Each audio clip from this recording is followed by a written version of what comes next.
내 이름은 지영. 53이다. 나는 20년 전 아버지를 잃었다. 아버지의 죽음은 우리 가족에게 깊은 상처를 남겼다. 공식적인 사인은 심장마비. 나는 아직도 매년 기일이 되면 아버지의 낡은 앨범을 꺼내본다. 앨범 속 아버지는 늘 인자하게 웃고 계셨다. 작년에 나는 남편과 함께 오래된 아파트로 이사를 왔다. 옆집에는 김씨 할아버지가 혼자 살고 계셨다. 칠순쯤 되어 보이는 분인데 키가 크고 덩치가 좋으셨다. 아침마다 마주치면 가볍게 목례만 나누는 사이였다. 하지만 석 달 전부터 나는 김씨 할아버지에게서 이상한 기시감을 느끼기 시작했다. 어느 날 아침 나는 현관 앞에서 우편물을 정리하고 있었다. 그때 김씨 할아버지가 문을 열고 나오셨다. 할아버지는 나를 보고 좋은 아침이오라며 나지막이 인사했다. 그 목소리를 듣는 순간 나는 몸이 굳어버렸다. 아버지의 목소리였다. 내 머릿속의 기억 저장고에서 20년 전의 음성이 튀어나왔다. 똑같았다. 낮고 약간의 허스키가 섞인 그 톤. 나는 그 자리에서 멍하니 할아버지를 쳐다봤다. 할아버지는 나를 이상하게 여기는 듯 했지만 이내 계단을 내려가셨다. 나는 황급히 집으로 들어와 숨을 몰아쉬었다. 착각일 거야. 너무 아버지를 그리워해서 헛것이 들리는 걸 거야. 나는 스스로에게 되뇌었지만 심장은 멈출 줄 모르고 뛰었다. 그날 이후 나는 김씨 할아버지를 볼 때마다 아버지와 타인 사이의 경계선에서 흔들렸다. 외모는 달랐다. 아버지는 수염을 기르지 않으셨지만 할아버지는 덥수룩한 수염을 기르고 있었다.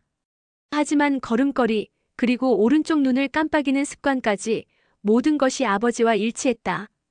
불안감은 증폭되었다.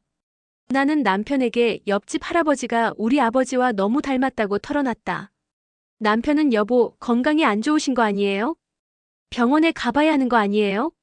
라며 나를 걱정할 뿐이었다. 결정적인 순간은 그 다음 주 토요일에 찾아왔다. 나는 아파트 화단에서 화분을 정리하고 있었다. 김씨 할아버지가 마침 벤치에 앉아 신문을 보고 계셨다. 할아버지는 잠시 신문을 내려놓고 손목시계를 풀었다. 낡고 투박한 가죽시계였다. 그 순간 나는 몸이 얼어붙는 것을 느꼈다. 할아버지의 왼쪽 손목에 선명하게 새겨진 작은 흰색 흉터가 보였다. 어렸을 적 아버지가 연탄불에 살짝 데어 평생 지니고 살았던 그 흉터였다. 나는 손에 들고 있던 흙손을 놓쳤다. 흙손이 바닥에 떨어지며 쨍하는 날카로운 소리를 냈다. 할아버지는 소리에 놀라 고개를 들었다. 나는 벤치로 달려갔다. 할아버지는 당황하며 시계를 다시 차려고 했다. 나는 소리를 질렀다. 아버지, 아버지 맞죠? 내 목소리가 떨렸다. 할아버지는 완전히 굳어버렸다. 그는 나를 쳐다보더니 급히 자리에서 일어나 도망치려 했다. 나는 그의 팔을 붙잡았다. 아버지, 왜요? 왜 도망가세요? 20년 전에 돌아가셨잖아요. 왜 살아계세요? 그의 눈은 흔들리고 있었다. 그는 결국 내 손을 뿌리치지 못했다. 그의 입에서 튀어나온 말은 내가 상상했던 그 어떤 대답보다도 충격적이었다. 지영아, 미안하다. 나는 너희 아버지가 아니다. 아니라니요. 이 흉터, 이 목소리. 아버지 맞잖아요. 우리에게 무슨 짓을 하신 거예요? 나는 울면서 소리쳤다. 할아버지는 주위를 살피더니 나를 끌고 지하주차장 구석진 곳으로 데려갔다. 할아버지는 완전히 초췌해져 있었다. 그는 내 앞에 무릎을 꿇었다. 칠순 노인이었다. 할아버지 목소리 숨막히는 듯 지영아. 너를 속인 건 나뿐이 아니다. 내 엄마도 내 남동생도 모두 알고 있었다. 내 귀가 멍해졌다. 엄마가요? 남동생이요? 뭐리요? 그가 고개를 숙이고 나지막이 말했다. 나는 내 아버지가 맞다. 하지만 20년 전 죽은 건 내가 아니라 내 작은아버지였다. 작은아버지. 아버지가 쌍둥이라는 사실은 알고 있었다. 하지만 그들은 20년 동안 왕래가 없었다. 할아버지는 떨리는 목소리로 모든 끔찍한 진실을 털어놓았다. 20년 전 작은아버지가 사고로 갑작스럽게 돌아가셨을 때 아버지는 막대한 빚을 지고 있었다고 했다. 아버지는 작은아버지의 신분을 도용하여 자신의 사망을 위장하고 보험금과 작은아버지의 재산을 챙겨 새로운 삶을 시작했다는 것이다. 내 엄마가 모든 걸 처리했다. 너희에게 상처 주기 싫다고. 나도 어쩔 수 없었다. 나는 주저앉았다. 내 가족. 내가 가장 믿었던 엄마와 남동생. 그들이 나를 상대로 20년 동안 이 끔찍한 연극을 해왔다는 사실에 내 영혼이 산산조각 났다.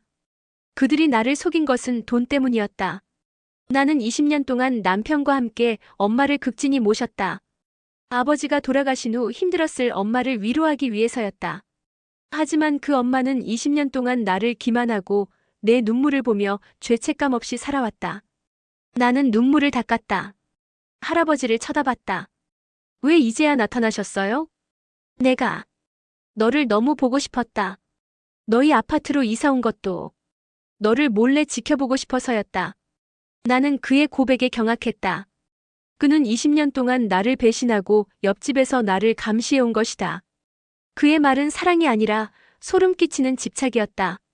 나는 자리에서 벌떡 일어났다. 나에게는 이제 아버지는 없어요. 20년 전에 돌아가셨으니까.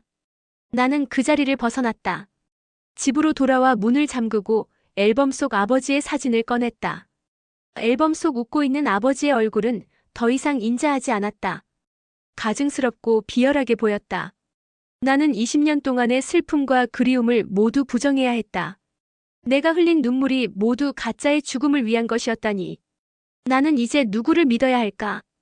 나는 남편에게 이 모든 진실을 털어놓아야 할까? 그리고 20년 동안 나를 속인 엄마와 남동생을 어떻게 대해야 할까? 나는 아직도 그 결정을 내리지 못하고 있다. 내 곁에 숨어있던 죽은 아버지와 배신자 가족. 이 두 개의 진실 앞에서 나는 지금 완전히 고립된 기분이다.